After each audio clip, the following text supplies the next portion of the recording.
Hi, I'm Dr. Kiera Buchanan, clinical and health psychologist at Centre for Integrative Health. We are a private eating disorder treatment centre located in Queensland, Australia. And I'm Audrey Raffelt, clinical psychologist at the Centre for Integrative Health. And today we're presenting on weight stigma in atypical anorexia for the International Conference of Eating Disorders 2022.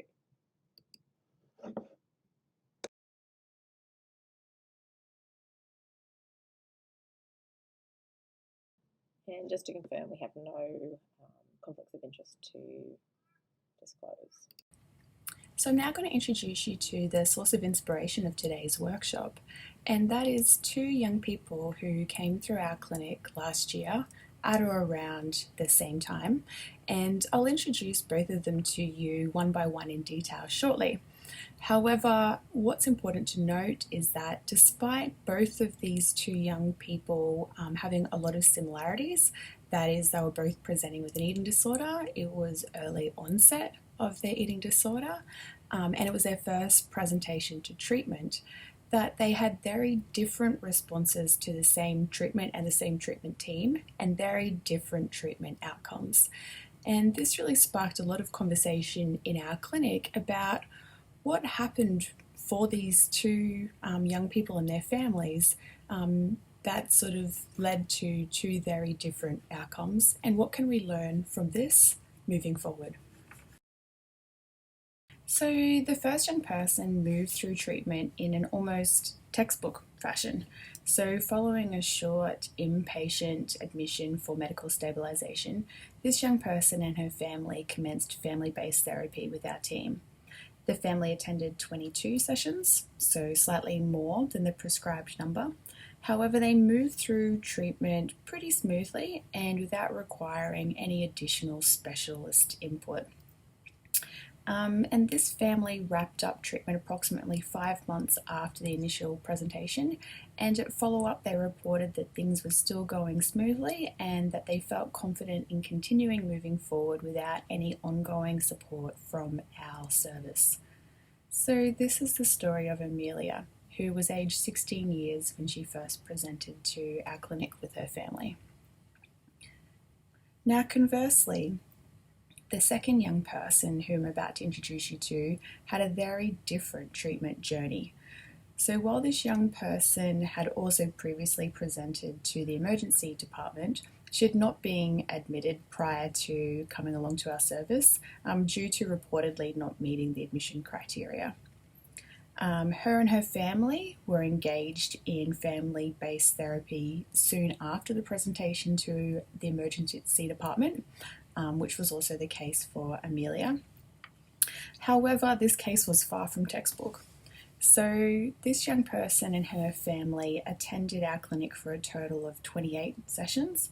They also received additional specialist support from both a dietitian and a psychiatrist on our team in an effort to support the family with this young person's ongoing extreme anxiety about food and eating, as well as her really acute and severe psychological distress. At the end of 7 months with our team, this young person certainly wasn't in any place to be discharged from our service, and in an effort to support her in a different way, she was referred on to individual treatment. And this is the story of Sophie, who was aged 15 years of age when her and her family presented to our clinic for treatment last year. So let's compare and contrast the two cases in a little bit more detail.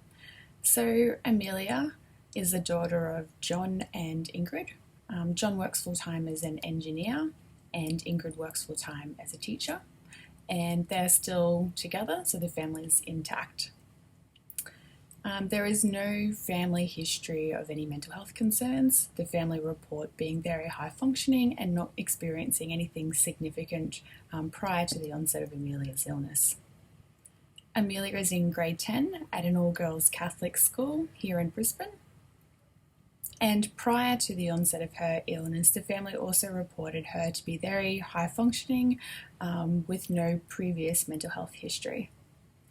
And Amelia was referred to our clinic after her guidance officer at school contacted the parents with concerns that Amelia had shared body image concerns and reports of disordered eating that were reportedly brought on after Amelia started going to the gym with her brother in an attempt to get healthier.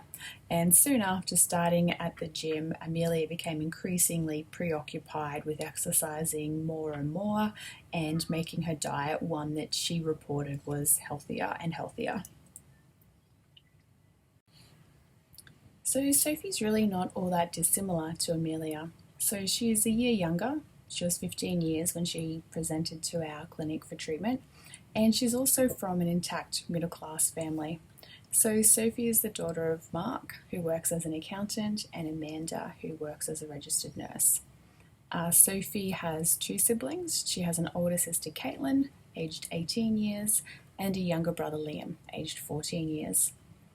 And just like Amelia, Sophie's family also reports no family mental health history.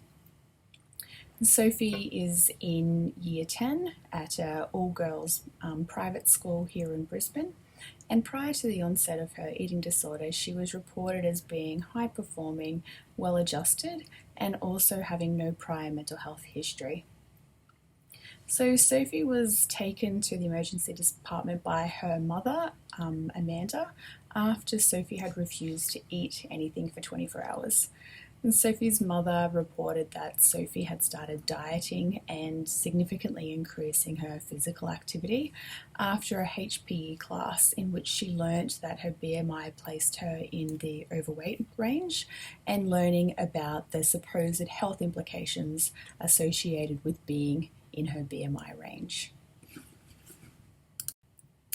So when Amelia came along for her initial assessment at our clinic, it was estimated that she had lost approximately 13 kilos over a time frame of approximately 15 months. So prior to the onset of her eating disorder, Amelia's previous highest recorded weight was 56 kilos, putting her at a BMI of roughly 20 for her height. And based off her height and age at that time, this placed her weight at or around roughly the 57th centile, and her BMI at or around approximately the 60th centile. However, at the time of assessment, Amelia's weight and subsequently her BMI had reduced quite significantly. So her weight at assessment was 43 kilos, placing her now at the 6th centile for her age and height. And her BMI was really quite low at 16.4, placing her well below the 5th centile. Amelia's weight at the time of her assessment was less than 77% of her premorbid body weight.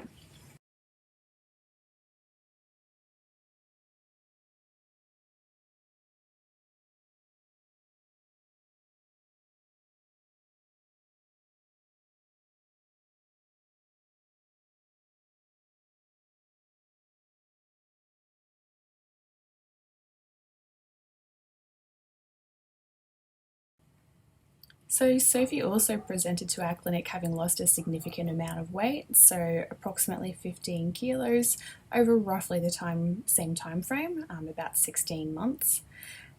Prior to the onset of her eating disorder, the weight that had been last recorded for Sophie was 69 kilos, which for her age and her height placed her at or around the 92nd centile, and at a BMI of 24.4.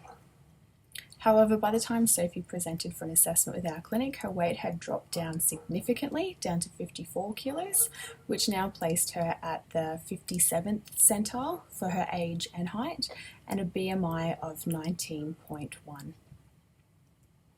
So by the time of her assessment, Sophie's presenting weight was 78% of her premorbid body weight.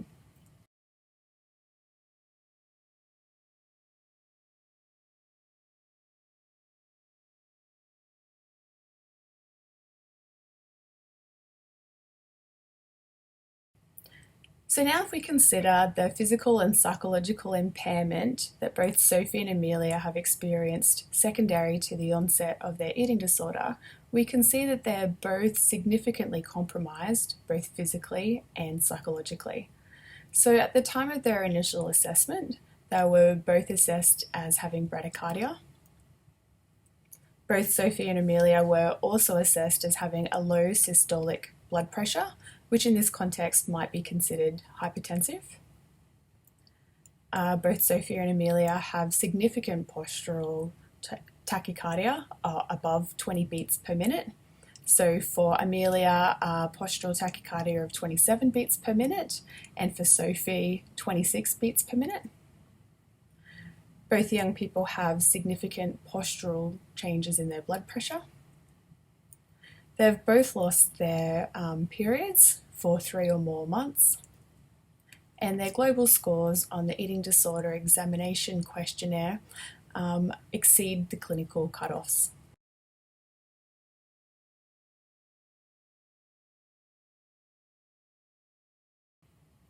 Based on the Queensland guidelines for the medical management of eating disorders in children and adolescents, we can see that both young people meet the admission criteria for medical admission on at least 2 of the assessment measures.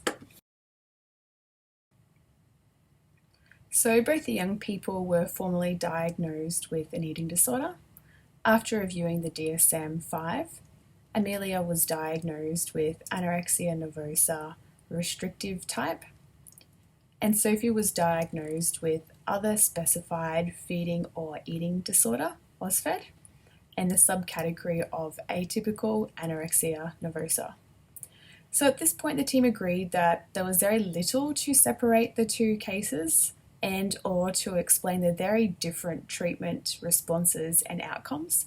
And so we decided to start with reviewing the treatment guidelines for the two young people's diagnoses.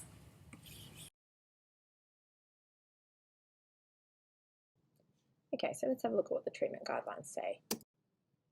So we were able to identify 12 treatment guidelines from across the world. So we obviously had our Australia and New Zealand. We have 2 from Australia and New Zealand, 2 from Germany. We've got Canadian, United Kingdom, 3 from America, Spanish, French, and Danish guidelines.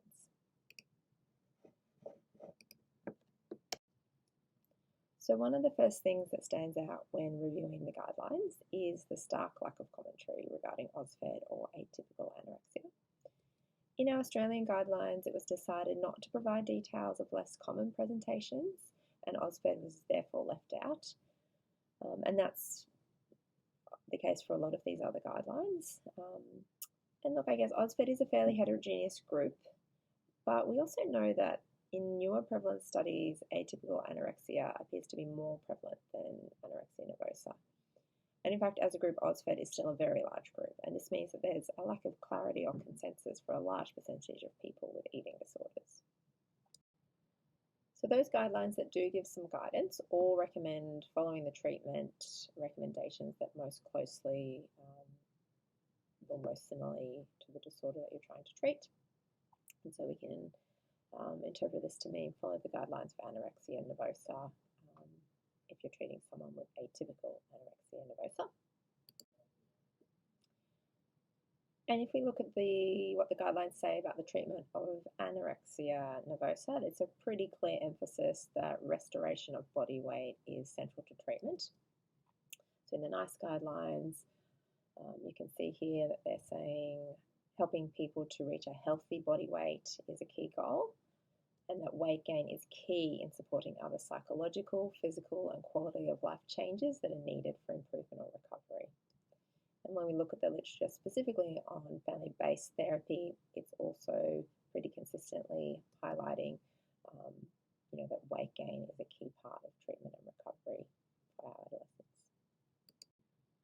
So what we were able to conclude after reviewing the guidelines, well, firstly, acknowledging that most guidelines don't mention OSFED or atypical anorexia. Some, however, did recommend treat as you would for anorexia, which means that renourishment and weight gain is key to recovery and returning to normal or healthy weight. However, most gave no recommendations on how to estimate normal weight in anorexia, Do we just mean BMI? Some mention return to pre-morbid growth. But what is normal weight for someone in a bigger body? Calculating expected body weight is helpful in determining an individual's deviation from their expected body weight, which is used to diagnose an eating disorder and differentiate between different types of eating disorders. Expected body weight is also used as an indicator of medical stability, as a criteria of hospitalisation. And expected body weight is also used to set treatment weights for treatment and recovery from an eating disorder. So there's sort of 4 or 5 methods that are commonly used, and there's unfortunately quite a limited consensus in the field as to how to best calculate expected body weight in the treatment of an eating disorder. So the first method is the absolute BMI method, which is, I suppose, basically where we restore someone back to a BMI of 20. And while this is still used in some treatment centres, it's commonly accepted that absolute BMI is not really an optimal method for a number of reasons. So the other 3 methods that are frequently cited in the literature are the McLaren method, the Moore method, and the BMI percentile method. And in a paper that was published in 2011 by Lagrange and colleagues, they found the BMI percentile method to be the most helpful and accurate, and therefore the one that they recommended using in both clinical practice and in research. And so for this reason, we'll be calculating both Sophie and Amelia's expected body weight based on the BMI percentile method.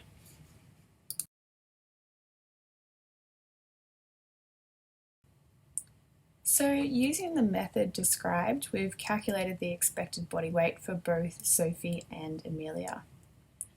So Amelia, we've arrived at an expected body weight of 56 kilos.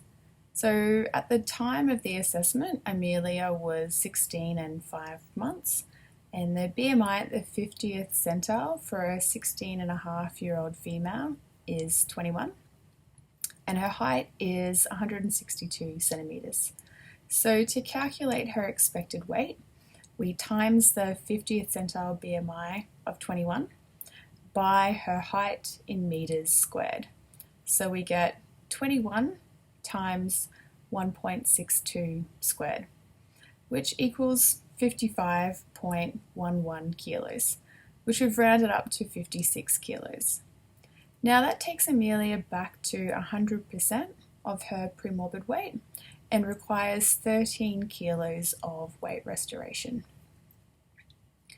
So now, using the same method for Sophie, we arrive at an expected body weight of 57 kilos.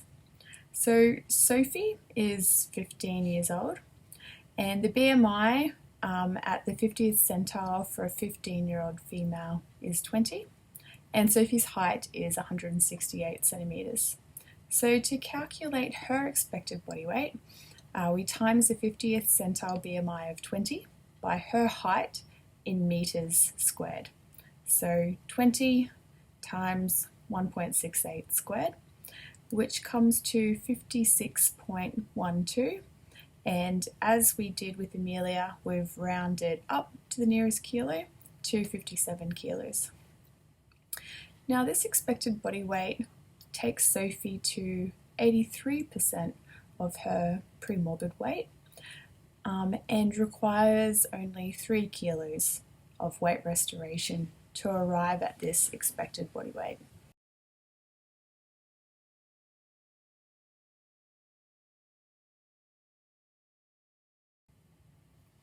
In reviewing these cases side by side, something that really stood out to our team was the fact that despite Amelia and Sophie both losing a significant amount of body weight and both presenting to our clinic severely compromised both medically and psychologically, that using the method recommended in literature, we see that while one young person is supported to restore 13 kilos of body weight and be supported in returning back to their premorbid weight, that the other young person is supported to only restore 3 kilos of the 13 kilos of lost body weight and is restored back to only 83% of their premorbid weight. Now, this significant difference in the expected body weights really was of interest to our team, and it got us thinking, what is a healthy weight?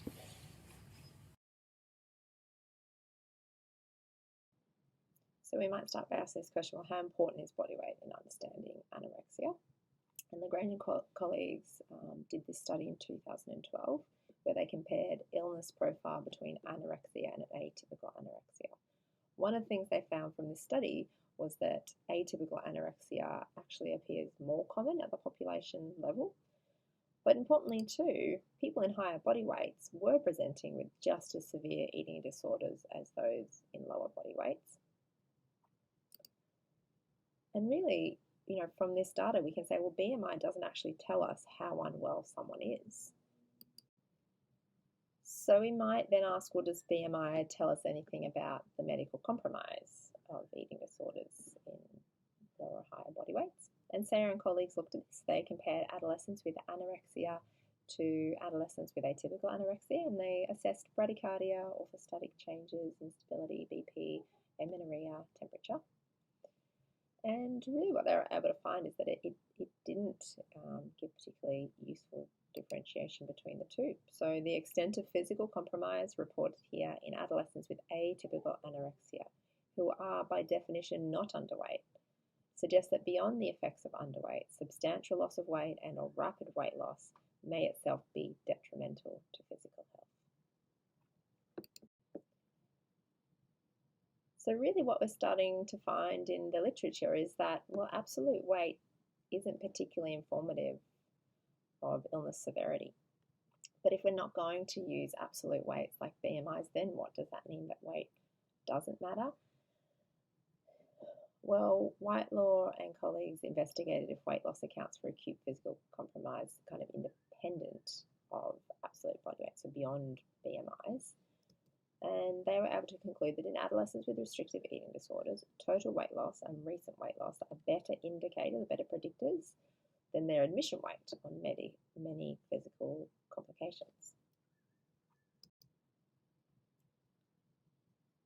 So what we're starting to see basically is that weight suppression seems to be a better predictor of the illness severity than BMI.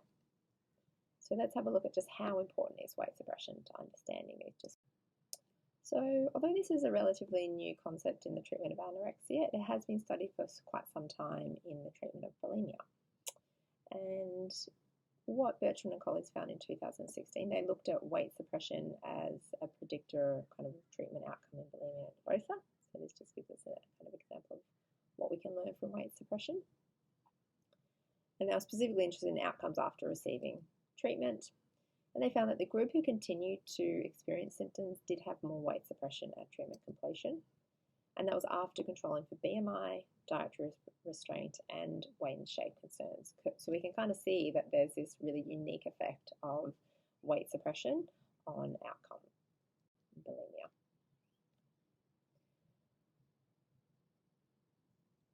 This is one study that was done in anorexia nervosa.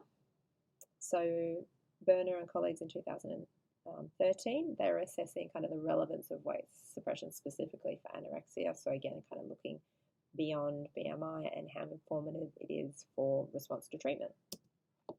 Again, they were able to show that the degree of weight loss was indeed associated with the severity of ED symptomology. And again, Garber and colleagues in 2019 looked at the relative impact of weight suppression on illness severity, specifically in atypical anorexia. And they find kind of a similar pattern here, that after controlling for BMI, weight suppression was found to be predictive of illness severity in this cohort. we can say that the literature is really starting to support this idea that weight suppression seems to be a better predictor of illness severity than BMI in most cases. But we might also ask the question, well, is weight suppression correlated with outcomes from treatment? And Bodell and colleagues had a look at this in 2019. They were looking at weight suppression as a predictor of treatment outcome for bulimic eating disorders. And they did indeed find that remaining below pre-morbid weight was associated with poorer outcome. Val and Wade in 2015, again, we're looking at kind of more broadly at treatment outcomes and what kinds of things can give us a bit of a prediction about how people are going to go in treatment. And the findings from this study are that having a higher BMI at discharge was predictive of long-term recovery for people with anorexia. And they found some support that weight gain was important for recovery. They also did find that there is some evidence in the literature that less weight suppression was also associated with better treatment outcomes. So again, when seeing it's not just about weight suppression at presentation telling us about illness severity, but we can see that weight gain and less weight suppression at treatment completion does predict better outcomes. Lastly, we might want to ask the question, well, how much weight suppression matters? And unfortunately, there's really not much literature on this. Fournier and colleagues in 2017, however, did a retrospective analysis of atypical anorexia, a very large cohort, and they compared people that had a 5%, 10%, or 15% weight suppression, and having a look at the impact that had on severity. And really what they found is that even at the 5 and 10% definitions, atypical anorexia was associated with elevated pathology and distress relative to controls. So we're seeing here that any amount of weight suppression really can lead to these eating disorder symptoms. So what were we able to conclude from this literature? Well, firstly, higher weight suppression does predict eating disorder severity beyond BMI, and that's both psychological and physical compromise. Higher weight suppression on presentation leads to more weight regain, at least in the recovery from anorexia.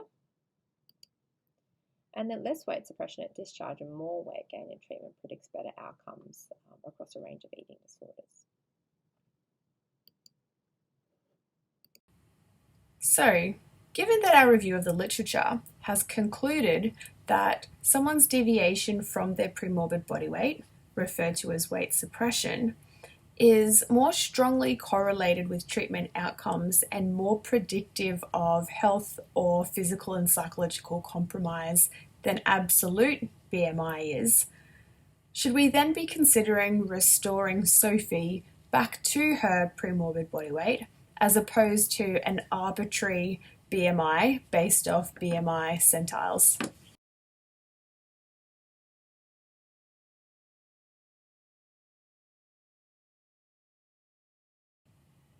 This suggestion is currently supported in the Academy for Eating Disorders Guidebook for Nutrition Treatment of Eating Disorders, published in 2020.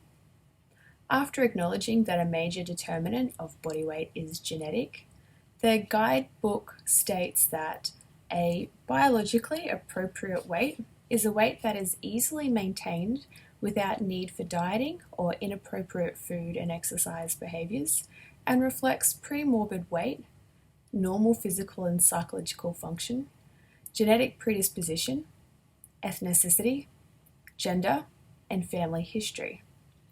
The guidebook also specifically speaks to those individuals who present in higher weighted bodies prior to the onset of their eating disorder, in which it states that refeeding and weight restoration should proceed with premorbid usual weight taken into account in determining weight restoration goals.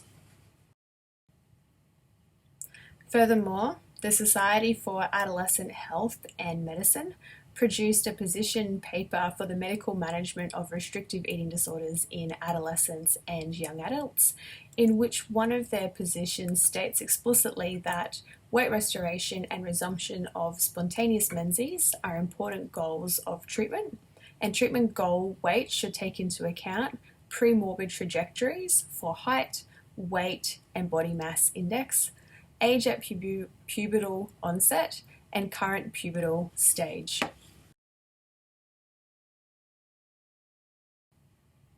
And encouragingly, over the past few years, there have been several other papers that have also drawn the same conclusion, recommending that pre-morbid growth trajectory be utilised when calculating expected body weights in the treatments of an eating disorder.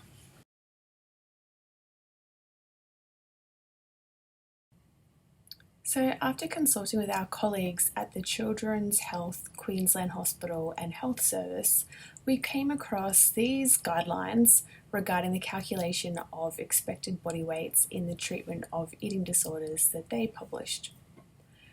And in this guideline, they describe the preferred method for the calculation of expected body weight in all children and adolescents as the method referred to as the utilization of previous measurements method.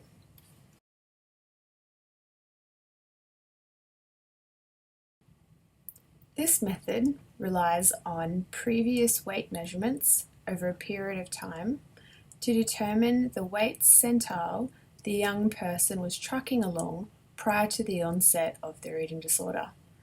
So we can see here in Sophie's growth chart how her height was tracking, but we can also see that her weight was tracking up around the 90th centile.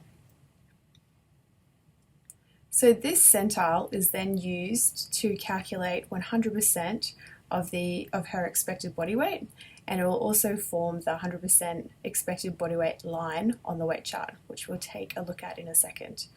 So for us to calculate Sophie's expected body weight at the time of her initial assessment using this method, first we would be tracing along the bottom to her age at the time of the assessment, which was about 15 and a half years.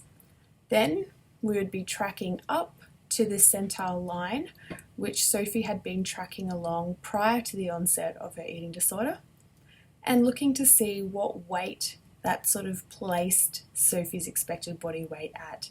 And in this case, it's around the 70 kilo mark.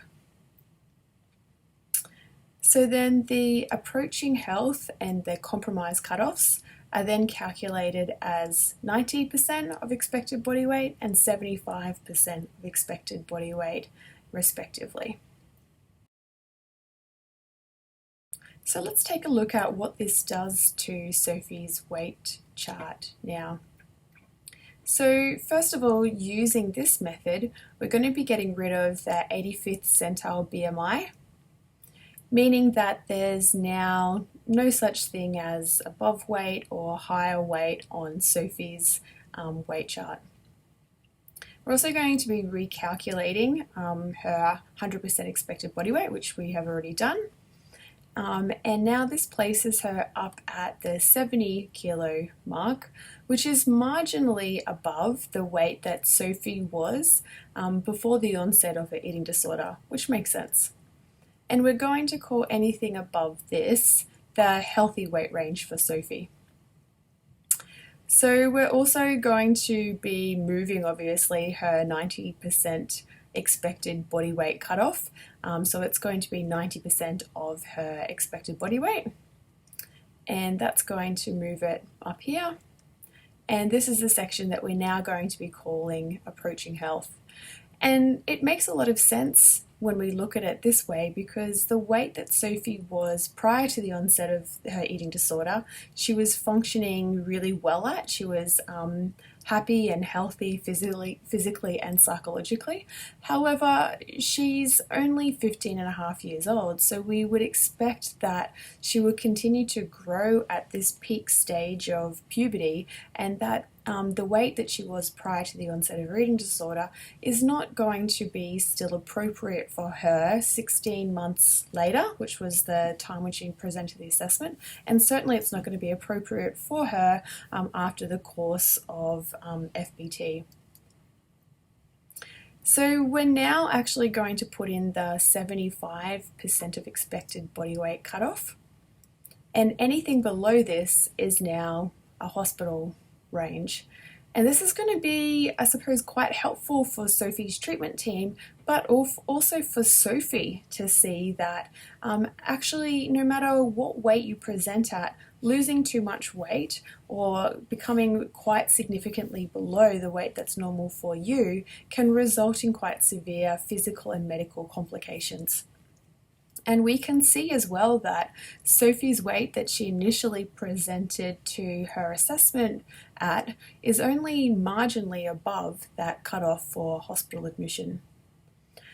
And so obviously this now leads the in-between range, which we regard as compromised. And overall, we can see that as a weight chart. Visually, this is something that makes a lot more sense for Sophie. It's something that's going to be a lot more helpful for her, her treatment team, and her family. So it's quite likely that as you were going through that exercise of estimating Sophie's expected body weight, that it might have brought up some concerns for you about, is this actually the right weight for her? How will she go with that? How will I convey that weight to her? I would really encourage you to pause the video here and maybe just write down some of the things that came to mind for you or some of the concerns you might have with this expected body weight for Sophie, because we're going to talk a little bit about what other people experience.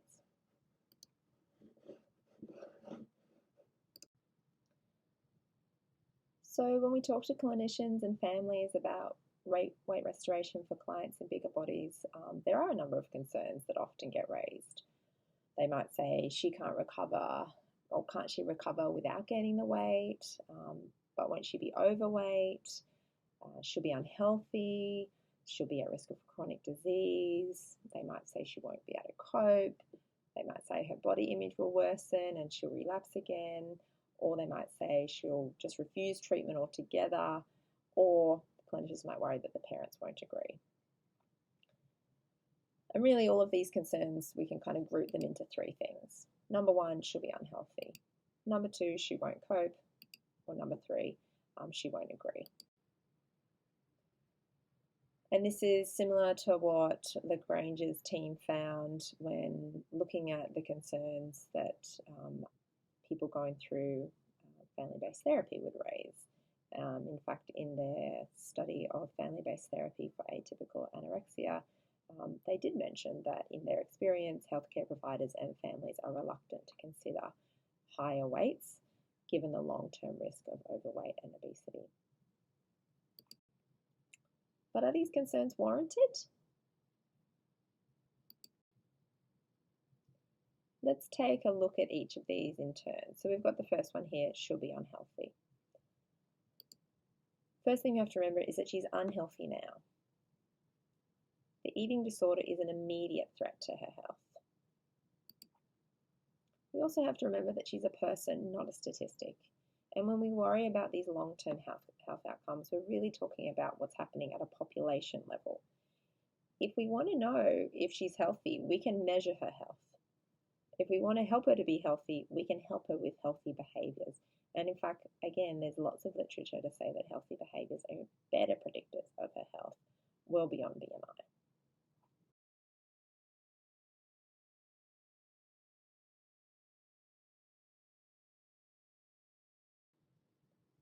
So when we're thinking about health, we can actually just shift our focus to supporting people with healthy behaviors. When clients are supported to focus on habits, the relative risk associated with bigger bodies reduces to that of smaller bodies. So therefore, we don't need to tell people to lose weight. There are better ways to go about this. And you can see that in this data here, that the hazard ratio drops to 1 when you engage in all 4 healthy habits. And the 4 healthy habits are eating fruits and vegetables, regular moderate exercise, moderate alcohol consumption, and not smoking. And again, you can see it really clearly here that even people that have a BMI over 30, if they engage in the same 4 healthy habits, their hazard ratio also drops back down to basically 1. So we lose that statistic that says that higher body sizes are associated with more mortality. So really, she can be healthy. And if she wants support with broader health, then we need to help her to separate healthy from body size, or she won't recover from this eating disorder. disorder. We need to support healthy behaviours and measure the impact on health, not weight, if we want to help her be healthy. It's also important to acknowledge that dieting has its own risks, and the more literature that we see come out on this, the more it's apparent that dieting may in fact cause more risk than benefits in people in a larger body. And even if she becomes less healthy as her weight goes up, so some people might report this, it's really important that we understand that any amount of weight suppression is correlated with eating disorder symptoms. So we're going to inadvertently be maintaining the eating disorder if we encourage weight suppression. In fact, outside of eating disorders, if we look at, well, what does healthy weight look like? The reality is the only way to sustain weight suppression is to keep dieting. And in eating disorders, this means keep restricting intake. Effectively, the literature on managing weight is telling us that it's not possible to lose weight without a negative energy balance. There's ultimately no evidence that she can maintain this weight loss and recover from her eating disorder. So let's look at the next common concern, which is that she won't cope. Well, we have to kind of acknowledge here that higher weighted kids do have more body image concerns. So in this study done in Australia, they looked at eating disorder symptoms across the weight spectrum, and they found that fear of weight gain, over-evaluation of body weight, binge eating and compensatory behaviours were all more prevalent in adolescents that were deemed overweight or obese. And ultimately, she is likely to face stigma because of her body size. And again, if we look at the current state of the literature on public health, obesity stigma is a growing concern. Recent estimates suggest the prevalence of weight discrimination has increased by 66% over the past decade, and it's now comparable to prevalence rates of racial discrimination in America. We also know that this stigmatization does threaten health and generates health disparities for clients in bigger bodies. This is unfortunately her reality. But does that justify supporting her to maintain an eating disorder? Isn't our job to help her cope with her reality? We can kind of think about it in the same way that, well, it's also true that heterosexual people have better mental health and rich people have better health than homeless people. But we're not, as therapists, advocating lotto tickets or conversion therapy. We have to really think about what is in the best interest of the client here. And we're going to ultimately support them to cope with whatever their reality is. You might hear people say, well, they won't agree. They won't agree to restore to that higher body weight. And the first thing we would say, well, have we asked them? How do we know? Unfortunately, the reality is that we don't have a lot of data on this right now because the standard is not to restore people to their pre-morbid weight. And this is certainly not our experience. Most clients that we've worked with, when you're having this discussion, they can see and understand the literature in the same way that we can. We can't make our clinical decisions based on our clients' fears. Our job is to help them to face their fears, but also they deserve to make a choice. We need to present them with this reality and educate them on why it's not possible to maintain an eating disorder and control their body weight, and help them to make the choice that's right for them. Ultimately, all of these concerns come back to this overarching question, are we just reinforcing weight stigma when we raise these concerns? The goal of recovery from anorexia is less preoccupation with weight, shape, and health. So shouldn't this be the same for atypical anorexia? Citing these concerns for atypical anorexia and not anorexia is kind of sending this message that people in bigger bodies should be preoccupied with their weight. If we just take a minute to think about what is obesity stigma, so according to the World Health Organization, obesity stigma involves actions against people with obesity that can cause exclusion and marginalization and lead to inequalities. For example, when people with obesity do not receive adequate health care and when they are discriminated against in the workplace or in educational settings. So really we're coming back to this question, are they receiving adequate care? Healthcare. When we talk to clients in bigger bodies, we hear that they do feel stigmatized because of their diagnosis of atypical anorexia or the way that they get treated by their treating team. And Erin Harrop has very helpfully given this first-person account of her experience before she became an eating disorder clinician. And she says, I end this paper with a brief discussion of the missed opportunities within the therapeutic interactions with my therapist from a clinician's perspective. In addition to causing harm through denial and body shaming, my therapist missed a critical therapeutic opportunity to impart a much-needed critical perspective about the over-evaluation of weight in our culture. As opposed to discussing how to cope with or actively resist experiences of weight stigma, she became an instrument in the system of weight oppression. Much of my healing from my eating disorder has occurred through the bravery of later therapists who are willing, however imperfectly, to discuss frankly the issues related to weight, fatness, and weight-based discrimination. She also points out that as opposed to using universal, consistent screening processes for those with body image and eating concerns, a patient's body size may dictate the screening tool or assessment the clinician conducts. We run the risk of overvaluing body size in our diagnostic process for eating disorders at the cost of ignoring other potentially more salient diagnostic criteria. Ironically, in this instance, clinicians may mirror the pathological overevaluation of weight reflected in their own patients with eating disorders. So when we reflect back on our two cases that we started with, we can see more clearly now how weight stigma is ultimately what got in the way. For Amelia, the severity of her disorder, or severity was in the diagnosis. She got the inpatient care that she needed, and she actually got additional government funding because of her diagnosis. She faced her fear of weight gain in a supported environment as part of her recovery, and there was consistent modelling from the treatment team about how not to be afraid of weight gain. Conversely, Sophie was given a diagnosis that did not capture the severity and implied that the weight loss that she'd experienced prior to treatment wasn't the problem.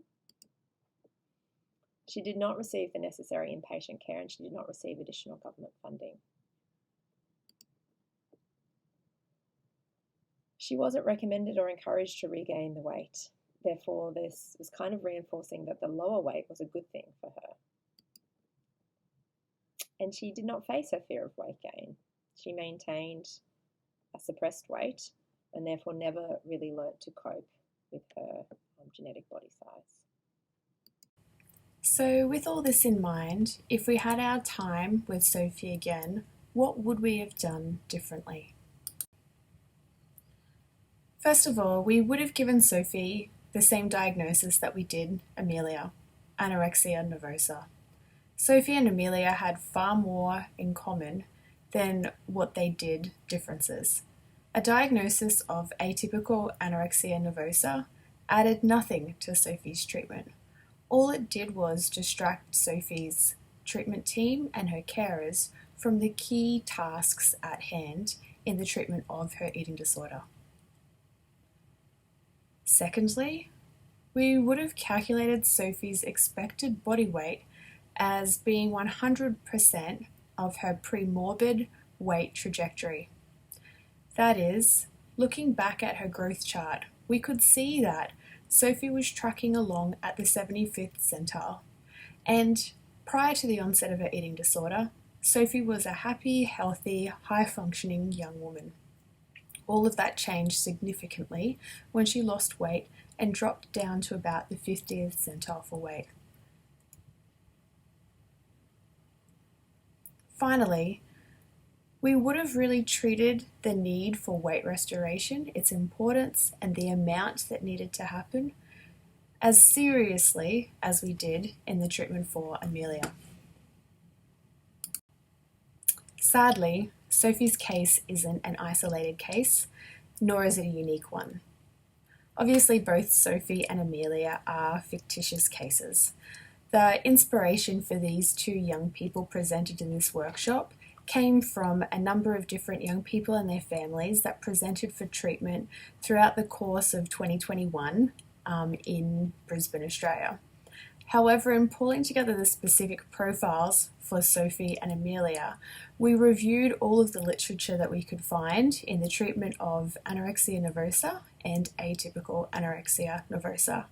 And the Sophie and the Amelia who you have come to know today are the averages of each of their presentations. So that is the demographics, the physical and psychological compromise, the response to treatment and the treatment outcomes reported for Amelia is the average of that cited in the literature for a young person presenting with anorexia nervosa. And conversely, Sophie is the average that's referenced in the literature for someone presenting with atypical anorexia nervosa. Now, hopefully what you have seen in this presentation today is that absolute body weight is ultimately the only factor that differentiates these two presentations. Is the only thing really that made Sophie different from Amelia. Using the DSM criteria, the implied message here is that presentation at a lower BMI represents an important difference that warrants a different diagnosis. However, in reviewing the literature and in reviewing the responses to and the outcomes for Sophie and Amelia, that certainly wasn't our experience. So let's take a look at some of those assumptions more closely. So when we zoom out and have a look at what's going on more broadly, it's pretty apparent that Sophie's story is quite typical. So firstly, if we look at this study by Hughes and colleagues, we can see that people in bigger bodies do experience the same body image fears. Hughes and colleagues looked at the population level and evaluated fear of weight gain, over-evaluation of weight shape and eating disorder behaviours, and they found that they were more prevalent in adolescents deemed overweight or obese. Similarly, Matthews and colleagues looked at anorexia in bigger bodies and found them to be potentially more severe, comparing on weight stigma, psychological and physical morbidity. So adolescents with anorexia or atypical and a history of being overweight or obese may present with greater eating disorder symptom severity and psychological morbidity than patients with normal weight histories. We in fact know that there is no medical difference. So the cases that we presented here were amalgamations of presentations we see in our clinic, but we actually see that this is the average anorexia and atypical anorexia, and we can see this in Pebbles and colleagues 2010. So they compared the medical severity for adolescents with EDNOS to those with AN or BN for inpatients and outpatients, and they looked at their medical records, comparing on measures of medical compromise. So 61% of EDNOS patients did meet medical admission criteria, and ultimately there was kind of no clear differentiation between clients that had atypical anorexia or EDNOS and anorexia. And really what they were able to find is that these results indicate that there exist adolescent eating disorder patients within the EDNOS group who are medically similar to anorexia or bulimia.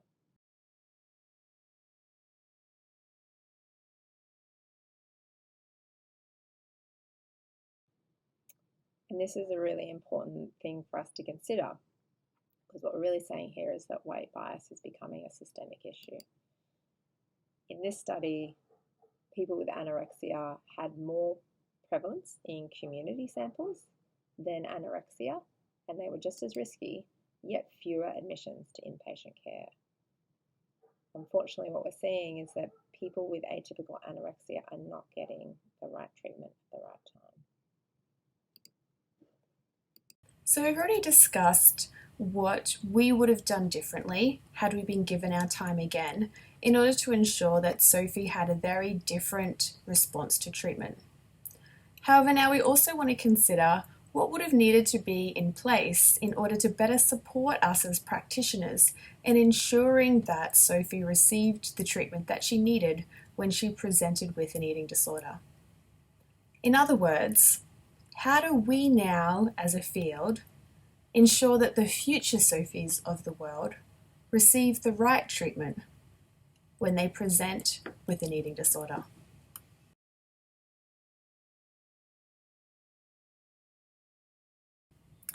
First and foremost, we would recommend removing the diagnosis Atypical Anorexia Nervosa from the DSM and simply referring to it as anorexia nervosa. In reviewing the prevalence rates of the two diagnoses as they're currently understood, we've learnt that atypical anorexia nervosa is actually a much more typical presentation than anorexia nervosa.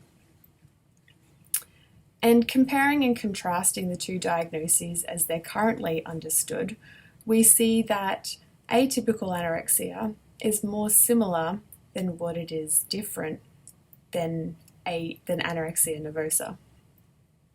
In fact, the only difference that seems to really separate the two is an individual's premorbid body weight.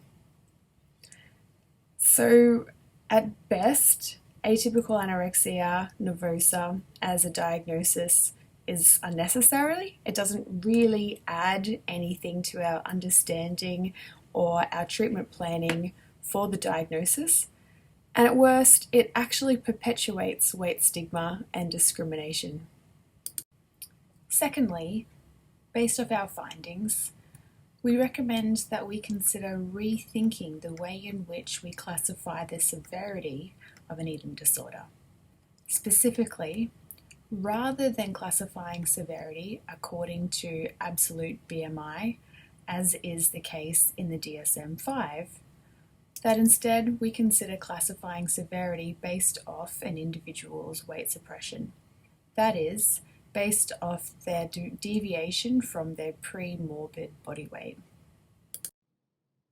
It's worth noting that the Society for Adolescent Health and Medicine in their treatment guidelines have proposed kind of an updated classification around malnutrition. They consider mild malnutrition as anything more than 10% of body weight. So it's kind of evidence of malnutrition in eating disorders. So we can start to see here kind of going beyond BMI, and that anything greater than 20% would be considered severe.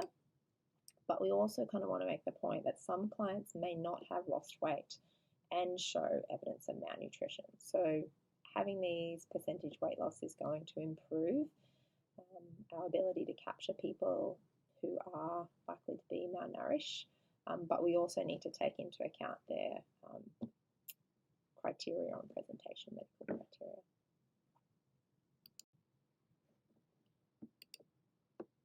So one of our recommendations after reviewing the guidelines is that we do update guidelines to reflect this large cohort of OSFED, because ultimately there leaves a lot of room for interpretation, and as we've heard, these clients can be just as severe, and it's just as important that we get their treatment right. Similarly, we need more explicit guidelines regarding amount of weight restoration, and particularly for higher weighted clients, because at the moment, again, there's a lot of room for interpretation here, and that means that there's a real risk of weight bias getting in the way. And finally, weight neutral weighing from general practitioners and other primary care physicians. So we've ascertained that absolute weight and or BMI are of little to no value. An individual's weight or their BMI tells us very little about their physical or psychological functioning. And even if it did, there's very little that we can do to alter someone's weight or BMI long term, other than in the treatment of and eating disorder in which weight restoration is required. However, this doesn't mean that weight and BMI are of no value whatsoever.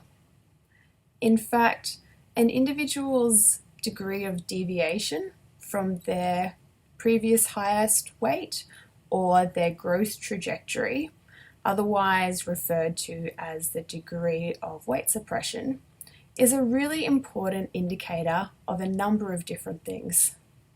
It's a flag that someone may be experiencing an eating disorder.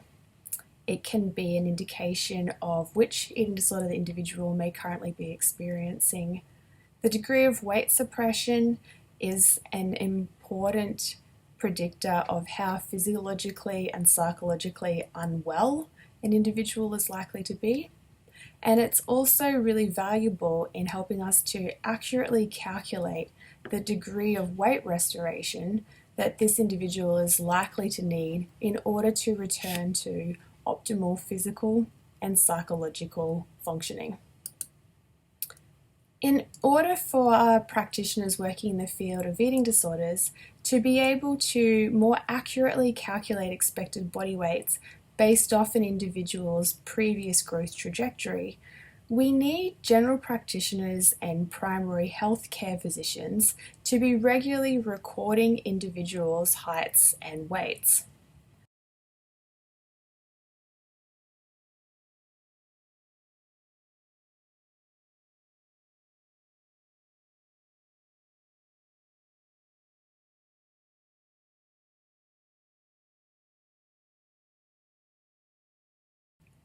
However, in order to do this without further perpetuating the current weight-based stigma and discrimination, we need to support general practitioners and other primary care physicians in learning how to record their patients' height, weight, and BMI in a neutral manner. What we mean by a neutral manner is not making generalizations about their patient's health based solely on their absolute weight or BMI.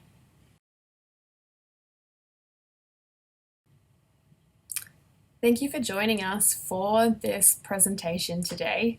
We hope that you derived some value from it, and we really hope that you're able to join us for the live Q&A, in which we really hope to ask audience members about their opinions on the recommendations that we have made during this presentation today.